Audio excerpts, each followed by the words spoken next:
Hello everyone, my name is Benjamin Huerta. And I'm Ati. Welcome to the Spotlight. Today, we will be meeting one of the biggest figures in San Diego independent filmmaking, founder of not only the Latino Festival, but also the Digital Gym Media Center located in El Cajon Boulevard. We'll also be exploring one of the hottest films of 2016, nominated for 8 Academy Awards, including Best Picture, Barry Jenkins' Moonlight. And I'm very, very excited about that. That was my favorite film of 2016. So why don't you come and join us to see what's up at the Digital Gym.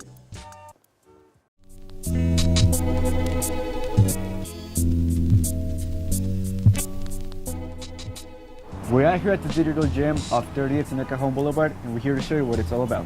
Let's take a closer look.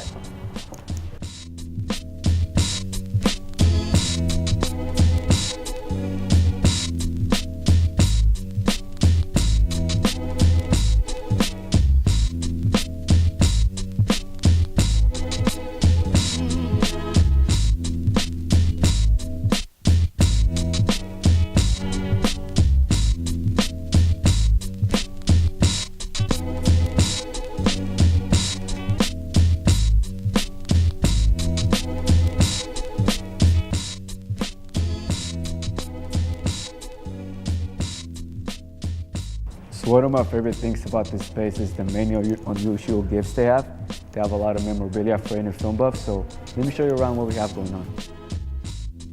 So if you look around the Digital Gym right now, there is a lot of John Carpenter merchandise around, and there's a good reason for that. So I'm gonna have my friend Juan, who works here, come in and talk to you a little bit about what we're doing with Horrible Imagining. So what up, Juan? How you doing? Not much. How about you? Doing well, doing well. So, as much as I love John Carpenter and his work, there's obviously a reason why you have the posters and the vinyl pressings here. So, would you mind talking to us about what's Yeah, of course. So the Film Geek San Diego, for the last couple years, they've organized a monthly film series based on either a distribution company or a director. This year it's John Carpenter. So every month we're playing a different film or 2 different films or a double feature from his filmography. So one month it'll be like Big Trouble in Little China. The next one will be The Thing. There'll be Assault on Precinct 13, and so on and so on. Oh, sweet, dude. So out of the ones here, which one would you say is your favorite? Escape? I will say I like Big Trouble in Little China. Big Trouble in Little China? Yeah. I definitely like that one too. My favorite, I'd say, would be The Thing. I think we talked a little earlier, but that's undoubtedly on my top 10 best films. It's undoubtedly my favorite horror film. I don't know, the way he kind of even made a little bit of a political commentary with it. Yeah, I really love what he did with it. So, for letting us know what's going on. Of course. Man. Thank you. Have a good one.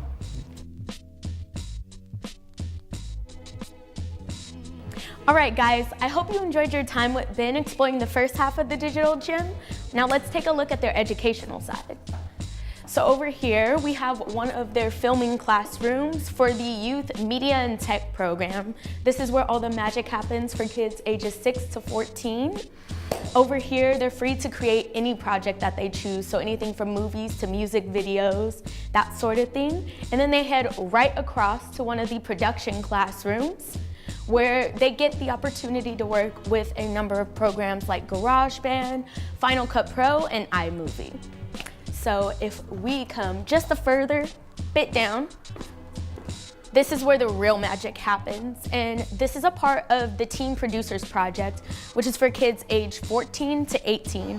And this is where they get to really explore narrative as well as docu-style filming.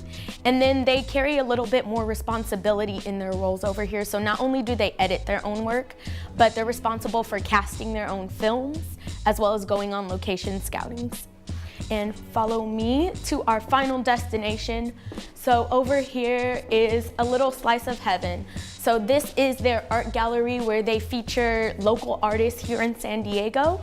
And if you take a look around, I'm sure you'll notice some familiar things, such as the former posters from the years before for the San Diego Latino Film Festival, which is coming up soon.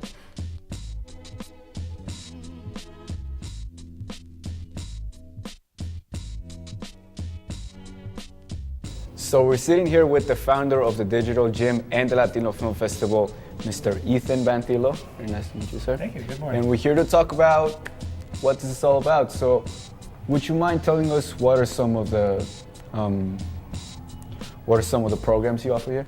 Yeah, definitely. We're a nonprofit organization. We've been around for 24 years. We started the San Diego Latino Film Festival back then, and since then we've grown into an organization that supports over 30,000 people a year. The space that you're at today is called the Digital Gym. It's a community technology center and movie theater. We screen 15 to 20 art house movies from different countries, independent films, U.S. films, and then also we teach kids how to make films and videos here. We have youth media and tech camps, teen producers projects, and then we provide equipment for local filmmakers as well. So it's a little bit of everything, supporting independent filmmakers, but also exhibiting great independent cinema that otherwise wouldn't be screened here in San Diego. So with any vision, of course there comes a little bit of risk and things can kind of be touch and go or a little bit scary. So did you have any concerns when starting the Digital Gym and some of these nonprofit programs that you have today? So every day is an up and down battle, to be honest with you. I mean, we're up against mainstream Hollywood, which has millions of dollars in marketing movies. You know, we do everything on a shoestring budget. We organize the film festivals, our youth media programs, and every day is a challenge. There's ups and downs. Every year it gets harder. It doesn't get easier. Some people think, oh, you've been around 24 years, it must get easier. No, it gets harder, because as soon as you start growing your organization and having a space like this, there's more costs involved and there's more staffing involved.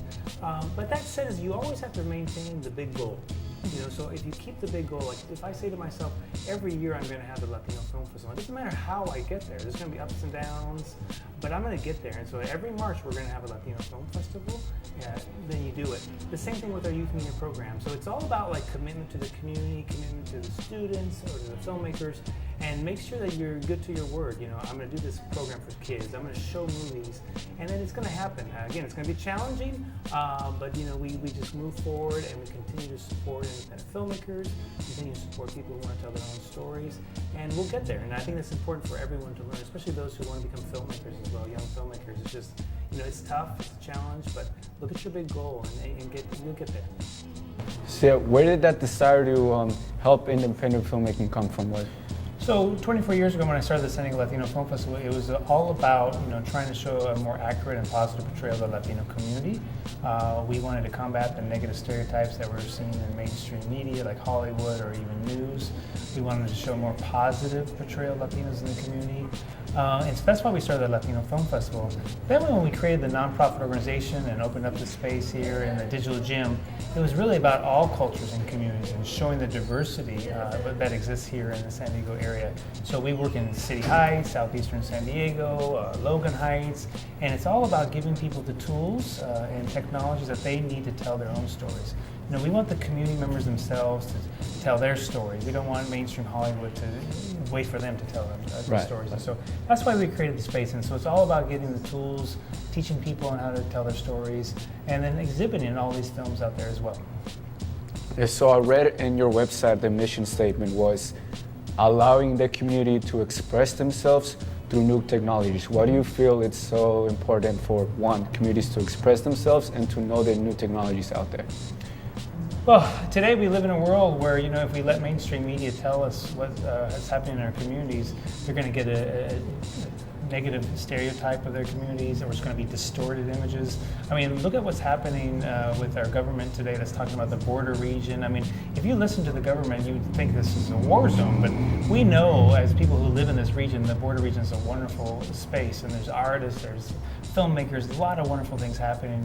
And so we need to make sure that there's people in the community with the tools, that they have the cameras or the audio recorders or the new technologies, and then that they're telling their stories, and we're really showing a more accurate portrayal. Can't let other people tell the story for us. We need to tell the story. Yeah, I know. As someone that grew up in this community, because I grew up in 33rd Street and City Heights, and as someone who wants to make films eventually, I really do appreciate everything that you do for the community as well. So thank you very much for everything. Be sure to check out Digital Gym, located on El Cajon Boulevard. And to get plugged into their various programs, visit their website at digitaljim.org. Now we're heading back to EQ Studios to talk about Barry Jenkins' Academy Award nominated film, Moonlight.